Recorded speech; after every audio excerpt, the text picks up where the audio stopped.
உங்கள் favourite TV ஷோக்களை இனி miss பண்ண தேவையில்லை. ZEE5 இல் முற்றிலும் இலவசமாக காணுங்கள். இங்கேயும் எப்பொழுதும்.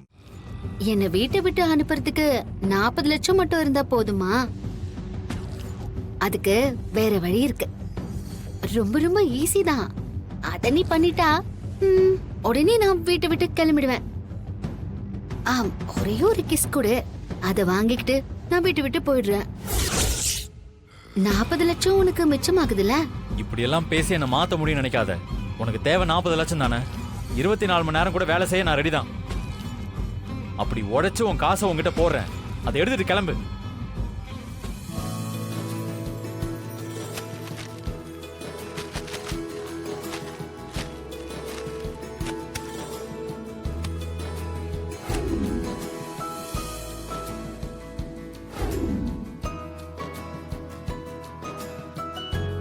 ஓ, அவ்ளோ ரோஷமா? சிம்பிளா சிங்கிள் கிஸ்ல முடிக்க வேண்டிய மேட்டரை சீரியஸ் மோடுக்கு கொண்டு போறேன். ஆனா நான் சொன்ன ஆஃபரை எப்ப வேணாலும் யூஸ் பண்ணிக்கலாம். மைண்ட்ல வச்சுக்கோ.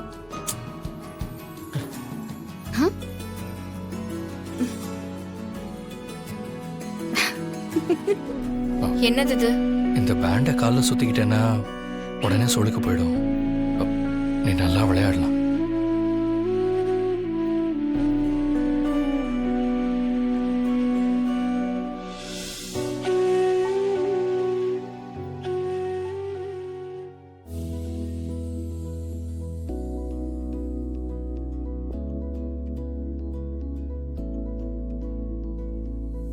என்ன? இல்ல, இத எப்படி கட்டுறதுன்னு எனக்கு தெரியல. நான் வேணா சுத்தி விடட்டுமா? உனக்கு விருப்பம் இல்லைன்னா வேண்டாம்.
எனக்காக நீ இவ்ளோ பண்ற, நான் எப்படி உன்னை விட்டு பிரிஞ்சிருக்க முடியும்?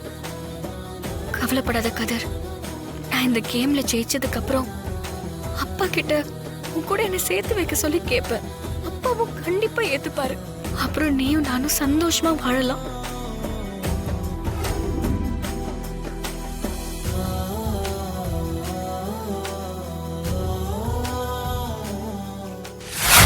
மாமா, நான் ஒன்னு சொன்னா கோவப்பட மாட்டீங்களே? என்ன சொல்லு? இல்ல, இந்த சண்முகம் நமக்கு சொந்தக்காரன் கூட இல்ல. நம்ம கிட்ட வேலை செய்யற ஒரு சாதாரண ஆளு. அவரு வீட்டு ஃபங்க்ஷனுக்கு போய் எதுக்கு மாமா 10 சவரன் நகையெல்லாம் கொடுக்கணும்? எனக்கு என்னமோ இது ரொம்ப அதிகமா தெரியுது மாமா.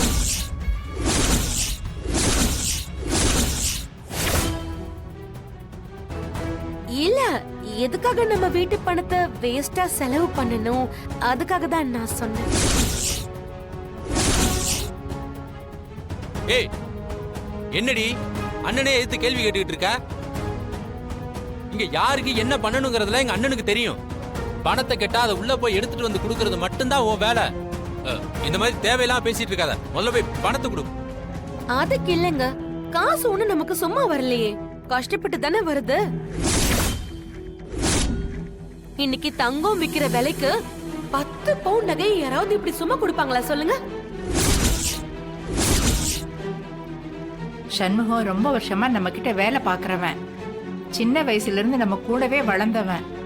அவனுக்காக ரகு ஏதாவது செய்யணும்னு நினைக்கிறான். என்னதான் இருந்தாலும் நம்ம தோட்டத்துல வேலை செய்யற ஒரு ஆளு, அவ்வளவுதானே. வேலைக்காரனுக்கு போய் 10 பவுன் எதுக்கு கொடுக்கணும்? அந்த ஆளால நமக்கு என்ன பிரயோஜனம் இருக்க போகுது? நாம எதுக்காக இத போய் கொடுக்கணும்? ஏதோ 1000 2000 மொய் செஞ்சா மட்டும் போதாதா? எனக்கு என்னமோ இதெல்லாம் வேண்டான்னு தான் தோணுது. ஏய் இதெல்லாம் சொல்றதுக்கு முதல்ல நீ யாருடி? என்ன அதிகாரம் பண்ணி பாக்குறியா நீ? ஆ?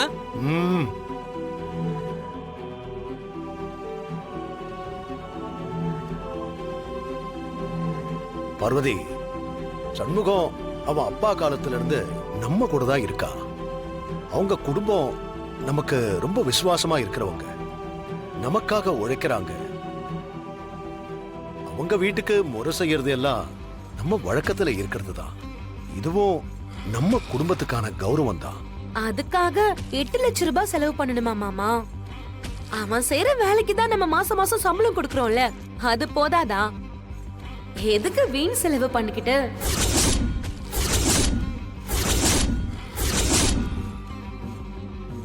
என்ன பார்வதி, அண்ணன் வழக்கமா எல்லாருக்கும் செய்யறது தானே. இன்னும் எத்தனை வருஷத்துக்கு இதே மாதிரி சும்மாவே செஞ்சுட்டு இருக்கிறதா நீ?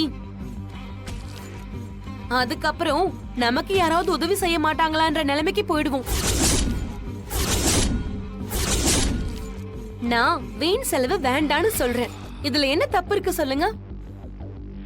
ஏய் அத சொல்றதுக்கு முதல்ல நீ யாரு? ஆ? இதுக்கு தான் அண்ணி நான் அன்னைக்கே சொன்னேன் இவகிட்ட எல்லாம் சாவி எல்லாம் கொடுக்க கூடாதுன்னு. என்ன அதிகாரம் பண்ணி பாக்குறியா நீ? உன்ன அப்படியே மாமா விட்டா பேசிக்கிட்டே போறாவ. ஆ? அம்மா பார்வதி, நம்ம கிட்ட வேலை செய்யறவங்கள என்னைக்குமே நல்லா பாத்துக்கணும்னு நினைக்கிறவர் தான் மச்சான். அதனாலதான் இந்த ஊரே அவர் மேல ஒரு நல்ல மரியாதை வச்சிருக்கு. இதெல்லாம் செலவு இல்லம்மா, நம்ம குடும்பத்துக்கான கௌரவம். மாமா இப்படி கேக்குறவங்களுக்கு எல்லாம் கொடுக்கறதுனாலதான் எல்லாரும் வேணும்னே வந்து வீட்டுல நிக்கிறாங்க. நமக்கு தான் நிறைய நஷ்டமாகுது.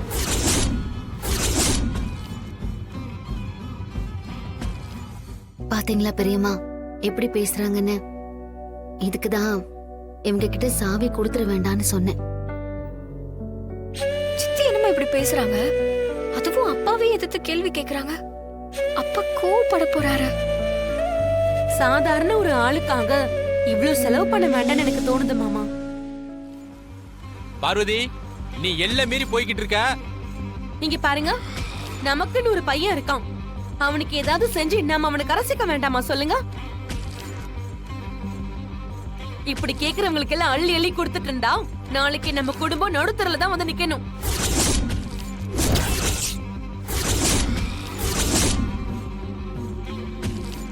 மா, சித்தி இப்படி எல்லாம் பேசுறாங்களே, நீங்க ஏதாவது சொல்லுங்க. வீட்டு நிர்வாகத்தை அவகிட்ட கொடுத்துட்டோம். நாம எதுவும் கேட்க கூடாது. அதெல்லாம் தப்பு. ஜீ5 ஆப்பை டவுன்லோட் செய்து அனைத்து எபிசோடுகளையும் இலவசமாக பாருங்க.